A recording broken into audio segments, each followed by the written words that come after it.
ఒక గది. నిశ్శబ్దం. అది ప్రశాంతమైన నిశ్శబ్దం కాదు. అది ఇద్దరు వ్యక్తులు తమ అహంకారపు గోడల వెనుక దాక్కున్న శూన్యం. బయట లోకానికి వాళ్లు ఒక జంట. కాని ఆ గదిలో వాళ్లు ఇద్దరు శత్రువులు. ఒక యుద్ధం ఇప్పుడే ముగిసింది. ఆ యుద్ధంలో ఒకరు గెలిచారు, మరొకరు ఓడిపోయారు. గెలిచిన వ్యక్తి ముఖంలో విజయగర్వం లేదు, ఓడిపోయిన వ్యక్తి కళ్లల్లో కేవలం బాధలేదు. అక్కడ ఉన్నది కేవలం ఒకరిమీద ఒకరికి పెరుగుతున్న అసహ్యం. అసలు మనం ఎవరిమీద గెలవాలనుకుంటున్నాం? మనం ప్రాణం కంటే ఎక్కువగా ప్రేమించే వ్యక్తిమీద. అవును, ఇదే నేటి కాలపు బంధాలసలు రంగు. మనం ఒకరిని ప్రేమించడం కంటే ఆ వ్యక్తిమీద మన ఆధిక్యాన్ని నిరూపించుకోవడానికే ఎక్కువ సమయం కేటాయిస్తున్నాం. ఇగో ఇదొక వింతైన వ్యాధి. ఇది మనల్ని మనం ఒక పెద్ద మనిషిగా చూపిస్తుంది కాని లోలోపల మనల్ని ఒంటరివాళ్లని చేస్తుంది. భర్త అనే స్థానంలో ఉన్న వ్యక్తికి కోపం రావడం సహజం అని లోకం చెబుతుంది. మగతనం అంటేనే ఆవేశం అని మనకు నూరిపోశారు. కాని ఆ కోపాన్ని ఒక ఆయుధంగా మార్చుకుని తనను నమ్మిన మనిషిని భయపెట్టడం ఏ రకమైన విజయం? ఒక మనిషి మీ దగ్గర మౌనంగా ఉన్నారంటే దానర్థం మీరు గెలిచారని కాదు, ఆ మనిషికి మీ మీదున్న గౌరవం చనిపోయిందని అర్థం. భర్తకుండాల్సింది అధికారం కాదు, అపరిమితమైన ప్రేమ. ఆ ప్రేమ ఎంత ఉండాలంటే అతని కోపం దాన్ని దాటి బయటకు రాలేనంతగా. మీ కోపం మీ భార్య కళ్లలో భయాన్ని నింపితే మీరు ఆ ఇంట్లో ఒక యజమానివి కావచ్చు, కాని ప్రేమికుడివి మాత్రం కాలేరు. మరోవైపు వాదన ఒక విషవలయం. ముఖ్యంగా భార్య మనస్తత్వంలో వాదన అనేది కొన్నిసార్లు తన ఉనికిని చాటుకోవడంగా మారుతుంది. తను చెప్పేది వినాలనే తమన, తనే కరెక్ట్ అని నిరూపించుకోవాలనే పట్టుదల. కాని గెలిచిన వాదన వల్ల మనకు దక్కేది ఏంటి? ఎదుటి వ్యక్తి మనసు గాయపడితే ఆ విజయం ఖాళీగా అనిపించదా? సర్దుకుపోవడం అంటే లొంగిపోవడం కాదు, అది చేతకానితనం అసలే కాదు. ఎదుటి వ్యక్తి అహాన్ని శాంతపరిచి ఆ బంధాన్ని కాపాడుకోవడానికి మీరు చేసే ఒక మేధోపరమైన త్యాగమది. వాదనతో మీరు ఒక యుద్ధాన్ని గెలవచ్చు, కాని సర్దుకుపోవడంతో మీరు ఒక మనిషిని గెలుచుకుంటారు. ఈ రెండింటిలో మీకు ఏది కావాలో మీరే తెలుసుకోవాలి.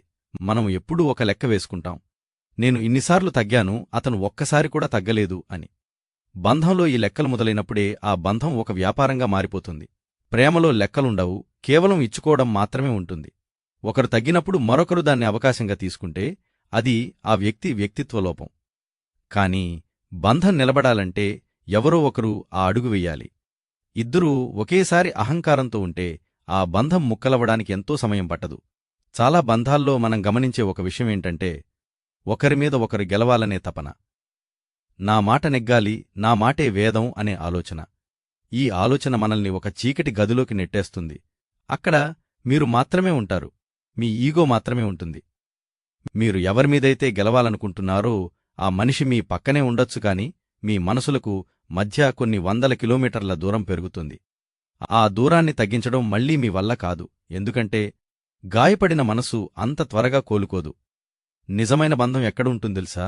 ఒకరి దగ్గర ఒకరు ఓడిపోవడానికి సిద్ధంగా ఉన్నప్పుడు. అవును, ఓడిపోవడమే ఇక్కడ అసలైన గెలుపు. మీ భార్య దగ్గర లేదా మీ భర్త దగ్గర మీరు ఓడిపోతే మీరు ఏమి కోల్పోరు. పైగా మీమీద వాళ్లకున్న నమ్మకం, ప్రేమ పెరుగుతాయి. నాకోసం తను తగ్గింది లేదా నాకోసం అతను ఓడిపోయాడు అనే భావన వాళ్లకు కలిగించినప్పుడు ఆ బంధం మరింత బలంగా మారుతుంది. బంధం గెలవాలంటే మనుషులు ఓడిపోవాలి.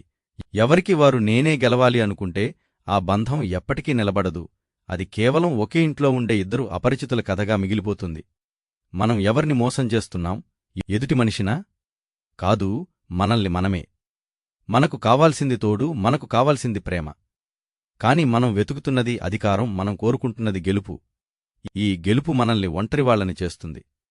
ఈ అధికారం మనల్ని అభద్రతాభావంలోకి నెట్టేస్తుంది. ఒక్కసారి ఆలోచించండి, మీరు గెలిచిన ప్రతి వాదన తర్వాత మీ మనసు ప్రశాంతంగా ఉందా? లేదా ఒక రకమైన బరువుతో ఉందా? ఆ బరువే మీ అహంకారం. అది మిమ్మల్ని కిందకు లాగుతుంది తప్ప పైకి ఎదగనివ్వదు. మగవాడి ఆవేశం ఒక కంచెలాంటిది. అది బంధాన్ని కాపాడాలి తప్ప బంధాన్ని ఊపిరాడకుండా చెయ్యకూడదు. ఆ ఆవేశం వెనుక ఒక భద్రత ఉండాలి, ఒక భరోసా ఉండాలి.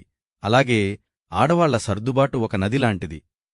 అది ఎన్ని అడ్డంకులు వచ్చినా తన దారిని వెతుక్కుంటూ వెళుతుంది. ఆ నది ఎండిపోతే ఆ బంధం అనే భూమి బీటలు వారుతుంది. ఒకరిపై ఒకరు గెలవాలనే యుద్ధంలో గెలిచినవాళ్లు ఒంటరిగా మిగిలిపోతారు, ఓడిపోయినవాళ్లు నిశ్శబ్దంగా వెళ్ళిపోతారు. ఆ ఇంట్లో మనుషులుంటారు కాని మనుషుల మధ్య ఉండే ఆ వెచ్చని అనుభూతి మాత్రం ఉండదు. నేటి కాలంలో బంధాలు విడిపోవడానికి పెద్ద కారణాలు అక్కర్లేదు. ఒక చిన్న మాట, ఒక చిన్న అహంకారం చాలు. మనం ఎదుటి మనిషిని తక్కువ చేయాలని చూసిన ప్రతిసారి మనమే దిగజారిపోతున్నాం అని గుర్తించలేం. ప్రేమ అంటే కేవలం ముద్దులు, కౌగిలింతలు మాత్రమే కాదు. ప్రేమ అంటే ఒకరి బలహీనతను మరొకరు ఆదుకోవడం, ఒకరు కోపంగా ఉన్నప్పుడు మరొకరు మౌనంగా ఉండడం, ఒకరు తప్పు చేసినప్పుడు మరొకరు దాన్ని ఎత్తి చూపకుండా సర్ది చెప్పడం. ఇవన్నీ ఉన్నప్పుడే ఆ బంధం ఒక దేవాలయం అవుతుంది. లేకపోతే అది కేవలం ఒక జైలుగది. మనం ఇచ్చే ప్రతి గాయం ఒక గుర్తుగా ఉండిపోతుంది. ఆ గుర్తును చెరిపేయడం ఎవరివల్ల కాదు. కాలం గడిచే కొద్దీ ఆ గాయాలు మచ్చలుగా మారుతాయి. ఆ మచ్చలను చూసిన ప్రతిసారి ఆ పాత గొడవలు గుర్తొస్తాయి. అందుకే గాయం చేసే ముందే ఆలోచించండి. మీ మాటలు మీ ఆయుధాలు కాకూడదు. మీ ప్రవర్తన మీ భాగస్వామికి ఒక శాపం కాకూడదు. ఒకరి దగ్గర ఒకరు ఓడిపోవడం అంటే మీ ఆత్మగౌరవాన్ని వదులుకోవడం కాదు, మీ బంధం పట్ల మీకున్న గౌరవాన్ని నిరూపించుకోవడం. జీవితం చాలా చిన్నది. ఇందులో గొడవలకి, వాదనలకి చాలా తక్కువ సమయం ఉంది. మనం ఎప్పుడు ఎవరిని కోల్పోతామో తెలీదు. ఉన్నప్పుడు ఒకరిని ఒకరు ప్రేమించుకోవడం, ఒకరికోసం ఒకరు తగ్గడం నేర్చుకోవాలి. అప్పుడే మనం ఒక పరిపూర్ణమైన జీవితాన్ని గడపగలం. మీ ఈగో మీకు ఒక తాత్కాలిక సంతృప్తిని ఇవ్వొచ్చు కాని ప్రేమ మీకు శాశ్వతమైన ఆనందాన్నిస్తుంది. ఆ ఆనందం కావాలంటే మీరు ఓడిపోవడానికి సిద్ధంగా ఉండాలి. బంధం గెలవాలంటే మీలోని నేను అనే భావం చనిపోవాలి, మనం అనే భావన పుట్టాలి. బంధం అనేది ఒక ఆట కాదు. ఇక్కడ స్కోర్ బోర్డులుండవు. ఇక్కడ కేవలం గుండె చప్పుళ్ళు మాత్రమే ఉంటాయి. ఆ చప్పుళ్ళు ఒకే లయలో ఉన్నప్పుడే ఆ సంగీతం బావుంటుంది. ఒకరు గట్టిగా, మరొకరు మెల్లగా ఉంటే అది కేవలం గోలవుతుంది. ఆ గోల నుంచి బయటపడాలంటే మీ ఇద్దరి మధ్య ఒక అవగాహన ఉండాలి. ఒకరినొకరు అర్థం చేసుకునే మనసుండాలి. వాదన గెలవడమా, మనిషిని గెలవడమా అనే ప్రశ్న వచ్చినప్పుడు రెండో దాన్నే ఎంచుకోండి. ఎందుకంటే మనిషి లేని గెలుపు మరుభూమితో సమానం. చివరికి మనకు మిగిలేది మన అనుబంధాలే. మన డబ్బు, మన హోదా, మన అహంకారం ఏవీ మనతో రావు. మనం ఎంతమందిని ప్రేమించాం, ఎంతమంది మనల్ని ప్రేమించారు అనేదే ముఖ్యం. ఆ ప్రేమను దక్కించుకోవాలంటే మనం అప్పుడప్పుడు ఓడిపోక తప్పదు. ఆ ఓటమిలో ఒక అందం ఉంది, ఒక అర్థం ఉంది. దాన్ని గ్రహించిన వాళ్లే నిజమైన విజేతలు. మీరు గెలవాలనుకుంటున్న ఆ యుద్ధం వల్ల మీకు దక్కేది కేవలం ఒంటరితనమే అని తెలిసినప్పుడు కూడా మీరు ఇంకా ఆ కత్తిని పట్టుకుని ఉంటారా?